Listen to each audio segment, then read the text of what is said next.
श्री स्वामी चरित्र सारामृत नवम अध्यायाचा कथासार। या अध्यायात शंकरराव यांच्या व्याधी निवारणाची अद्भुत लीला आणि त्यांच्या हातून उभारलेल्या मठाची कथा सांगितली आहे।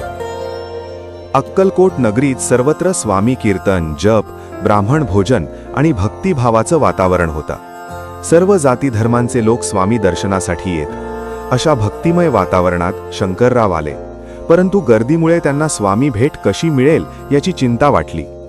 स्वामी सेवेत प्रमुख असलेल्या सुंदराबाई यांना त्यांनी विनंती केली की स्वामींकडे आपली व्याधी दूर करण्यासाठी विनवणी करावी। त्यासाठी त्यांनी मोठी रक्कम देण्याचं वचन दिलं। सुंदराबाईंना संकल्प करून मदत करण्याचं मान्य केलं। एके दिवशी स्वामी आनंद स्थितीत बसले असता शंकररावांनी दर्शन घेतलं। सुंदराबाईंनी त्यांच्या व्याधीची विनंती केली। स्वामी अचानक उठले आणि गावाबाहेर शेख नूरच्या दर्ग्याकडे गेले। तेथे यवनांच्या स्मशानभूमीत एका नव्या खाचेत जाऊन निजले।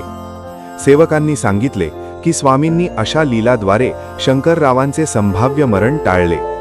नंतर स्वामींनी त्यांना औषध सांगितलं, निंबाची पाने आणि मिरी यांचं मिश्रण। श्रद्धेनं औषध घेतल्यावर काही दिवसात त्यांची प्रकृती सुधारली आणि काही महिन्यात व्याधी पूर्णपणे नाहीशी झाली। कृतज्ञतेपोटी शंकररावांनी 10,000 रुपये देण्याचा निश्चय केला। स्वामींनी त्यांना गावाबाहेर मारुतीजवळ चुने गच्चीचा मठ बांधण्याची आज्ञा दिली। सर्वांच्या संमतीनं त्या ठिकाणी मठ उभारला गेला।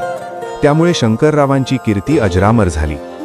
या अध्यायाचा मुख्य संदेश असा आहे की संत कृपेनं संकट दूर होतात। श्रद्धा, आज्ञापालन आणि कृतज्ञता यांमुळे भक्ताचं जीवन धन्य होतं। स्वामींची लीला अगाध आहे।